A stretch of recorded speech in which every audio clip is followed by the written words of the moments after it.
मैं ना मुस्तकबिल का हाल बता सकता हूँ, ना मैं दूसरों की तरह कोई चिड़िया या बिल्ली पाल कर आपको ये बता सकता हूँ कि कल सियासी मंजरनामे पर क्या होगा।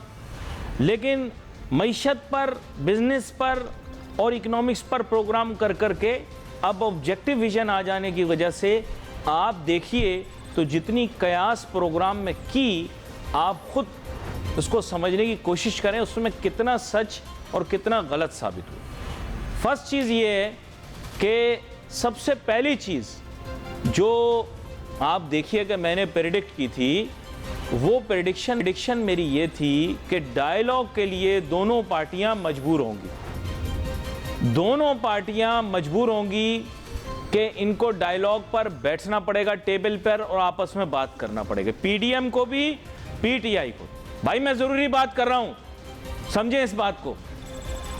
पीटीआई और पीडीएम को एक टेबल पर बैठकर बात करनी पड़ेगी। अब पीडीएम के अंदर हमें इस चीज़ को समझना पड़ेगा कि पीडीएम में अगर मौलाना फजलुर रहमान साहब ये कहते हैं कि जनाब मैं डायलॉग नहीं करता तो जनाब डेडलॉक हो जाएगा। डेडलॉक हो गया तो डायलॉग ख़त्म, और डायलॉग ख़त्म तो फिर आप खुद दावत दे रहे हैं और कुव्वतों को कि वो आपके लिए फैसले करें, हमारा कसूर नहीं। दूसरी बात मैंने देखा, आप इसको ऑब्जेक्टिव करते हैं, इसको आप जो है ना वो मिलाकर अपने सामने रखिए कि जब तक आपका डायलॉग नहीं होगा, डायलॉग ऐसा नहीं फालतू किस्म का। कल मैं ख्वाजा आसिफ साहब का बड़ा एहतराम करता हूँ, लेकिन ख्वाजा आसिफ साहब ने बिल्कुल गलत बात की कि ये खेल है, ये फलां है, ये, और उनकी बात से अखज़ हुआ कि ये कोई तमाशा है। ये तमाशा नहीं है। Don't take this lightly. मैं आपको बता रहा हूँ, जिस दिन होना होता है ना उस दिन हो जाता है। जिस दिन 12 अक्टूबर 1999 होना तो हो गया, फिर ना हिया के रहे ना हुआ के रहे। आपको अगर बताया गया तो आप खेल तमाशा नहीं करें, नहीं तो आपके साथ खेल तमाशा हो जाएगा। फिर लंदन में याद रखो अपनी टैक्सी भी खुद ही पकड़नी पड़ती है। ये तो सबको बता रहा हूँ, सारे सियासतदान लंदन के ही वासी हैं, ये मैं बता दूं। बिलावल साहब ने भी जिंदगी का बड़ा हिस्सा गुजारा लंदन में, नवाज शरीफ साहब, शहबाज शरीफ साहब ने भी लंदन में गुजारा है, और खान साहब ने भी जिंदगी का एक बहुत बड़ा हिस्सा लंदन में गुजारा है। और लंदन में ही ये एग्रीमेंट हुआ था जिसके नतीजे में जमहूरियत वापस आई। फिर लंदन में टाइम गुजार लेना, वहाँ टाइम बहुत अच्छा है, लेकिन याद रखो चाय भी अपनी खुद पकानी पड़ती है, वहाँ पर कोई नौकर नहीं है।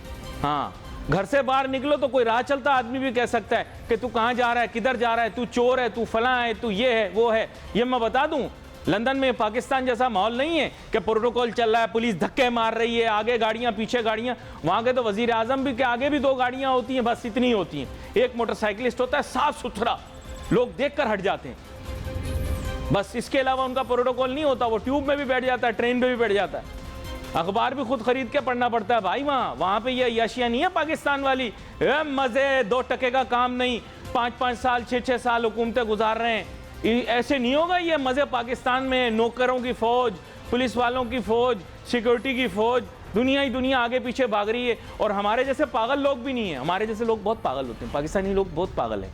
जहाँ कोई वीआईपी जा रहा होता है ऐसे ही साथ नाचना भी शुरू कर देते हैं, फालतू का प्रोटोकॉल भी देना शुरू कर देते हैं। पर इनकी बातों में मत आना, पाकिस्तानी बेवफा भी बहुत है। बुरा वक्त आए तो आपको छोड़ते हैं और ऐसे गायब होते हैं जैसे गधे के सर पे से सींग। देखो हमारी कौम बहुत बेवफा है, आप गलत समझ बैठे हो। मैंने देखी इनकी सियासत यार। भुट्टो साहब को फांसी लगी, कौन बाहर निकला? ड्रामे करते हैं, हमने कोड़े खाए, हमने खोड़े खाए, कोई नहीं आया बचाने के लिए। भुट्टो साहब को फांसी लग गई, सब तमाशा देखते रहे, बोलने हम हेलीकॉप्टर से आके निकाल के ले जाएंगे। कुछ नहीं हुआ। मैंने देखा अपनी आंखों से कि ज़ियाउल हक का जनाजा उठा तो लाखों लोग इकट्ठे हुए इस्लामाबाद में। फिर उसके बाद अगले दिन से किसी ने ज़ियाउल हक का नाम भी नहीं लिया, क्योंकि जब वो ज़मीन में उसको दबा दिया उसके बाद भूल गए ज़ियाउल हक कौन है। उसका खौफ, उसका डर दिन से निकल गया। फिर उसके बाद किसी ने ज़ियाउल हक का नाम भी नहीं लिया। जो उसकी गोद में पैदा हुए थे सियासी, वो भूल भाल गए सब कौन है ज़ियाउल हक, सब भूल भाल गए। और इन्हीं गुनाहगार आंखों ने यह कहा कि बीबी को असैसिनेट किया गया और अस्पताल में कितने घंटों तक लोग ही नहीं आए। और वो लोग जो कहते थे हम जियाले हैं, हम फलाएं, गाड़ी में एक्सीलेटर दबाया और गायब हो गए जब बेनजीर भुट्टो साहिबा की असैसिनेशन हुई, जब उनको गोली लगी, जब धमाका हुआ, उसके बाद वो बिल्कुल गायब हो गए। कितने घंटों बीबी उस कैफियत में रही। आपने पाकिस्तानियों की बेवफाई अभी देखी नहीं है सियासतदानों।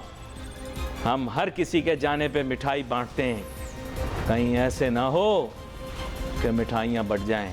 आपस में बैठ जाओ, बात कर लो। अब हमें ज्वाइन कर रहे हैं PMLN के सीनियर रहनुमा जनाब सिद्दीकुल फारूक साहब। वेलकम करता हूं आपको शो में। बहुत शुक्रिया। सिद्दीकुल फारूक साहब, अब जिस मौजू के ऊपर मैं बात कर रहा था वो ये थी कि मैंने खुद देखा कि जब भी इस मुल्क के अंदर हुकूमत जाती है, लोग बेवजह मिठाइयाँ बांटना शुरू हो जाते हैं। फिर आहिस्ता आहिस्ता उनको अंदाज़ा होता है कि मिठाई बांटना उनके लिए नुकसानदेह हुआ, और कभी कभार कहते हैं ना कि जहर मिले लड्डू ही उन मिठाई में शामिल हो जाते हैं। अब बात कुछ ऐसी है कि आप लोगों के लिए एक आइडियल मौका आया है, डायलॉग का टेबल है, बैठें। कल मैंने देखा कि मैं बड़ा एहतराम करता हूँ ख्वाजा साहब का, लेकिन ख्वाजा साहब ने एक प्रोग्राम में जज्बात में आकर कह दिया कि डायलॉग नहीं, ये खेल है। तो मेरे ख्याल सर अब इसको संजीदगी से लें। डायलॉग है तो है, डायलॉग तो दुश्मन से भी होता है, और आप तो दोनों पाकिस्तान की लीडिंग सियासी जमातें हैं, आपस में बैठकर मसले का हल निकाल लें। कहीं कोई तीसरी कुव्वत इसका फ़ायदा न उठा ले। मैं नहीं कह रहा, बिलावल साहब ने भी इसका जिक्र किया, क्या कहते हैं? बिस्मिल्लाहिर्रहमानिर्रहीम। बात आपने बहुत अच्छी की, बड़ा साहिब मशवरा दिया, लेकिन दोनों तरफ अगर नज़र दौड़ाएं तो सबसे पहले इमरान खान साहब ने 4 दिन पहले इस्लामाबाद की अदालत से निकलते हुए ये कहा कि अगर 14 मई तक तोड़ी जाती तो फिर हम ये मुज़ाकरात नहीं करेंगे। तो इसका मतलब ये है कि उन्होंने एक पेशगी शर्त आयद कर दी है, और ये उनकी किसी दूसरे तीसरे दर्जे के उनकी पार्टी के लीडर ने नहीं की, बल्कि खुद इमरान खान ने की।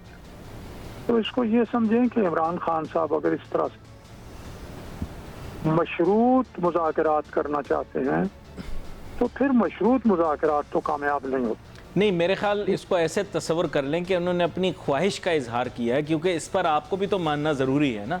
उनके अकेले मानने से तो कोई फ़र्क नहीं पड़ेगा, और अगर मुशावरत नाकाम उनकी किसी बात से होती है तो फिर ज़ाहिरी बात है अदलिया भी इस चीज़ को देखेगी कि डायलॉग में फेलियर किसका हुआ, आपका या उनका। सीधी बात है।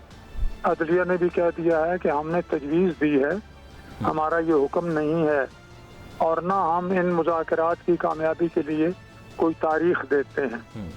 ये अदलिया ने 27 अप्रैल को कह दिया था। इसलिए जब आप इस हवाले से बात फरमाते हैं तो उन हक़ाइक़ को भी सामने रखें। और इमरान खान साहब ने ये बात तो टोक की है, वो जब उनकी किसी को भी वो मुज़ाकरात के लिए भेजते हैं, और जब भी उन्होंने भेजा है उनके हाथ बंधे हुए होते हैं, तो पहले तो अपना जो उनकी टीम है उसके हाथ खोलें, ये खुले दिल से, खुले दिमाग से वहाँ डिस्कशंस हो, तजावीज़ का तबादला हो, और किसी नतीजे पे अगर दोनों तरफ की कमेटियाँ पहुँच जाएं, मुतफ़िक़ा तौर पर पहुँचे, तो फिर तो कमाल बात है। देखिए, असल में बात ये है, राय भी पैदा करें, वो भी मंजूरी के लिए फिर पलटेंगे अपनी क़यादत की तरफ।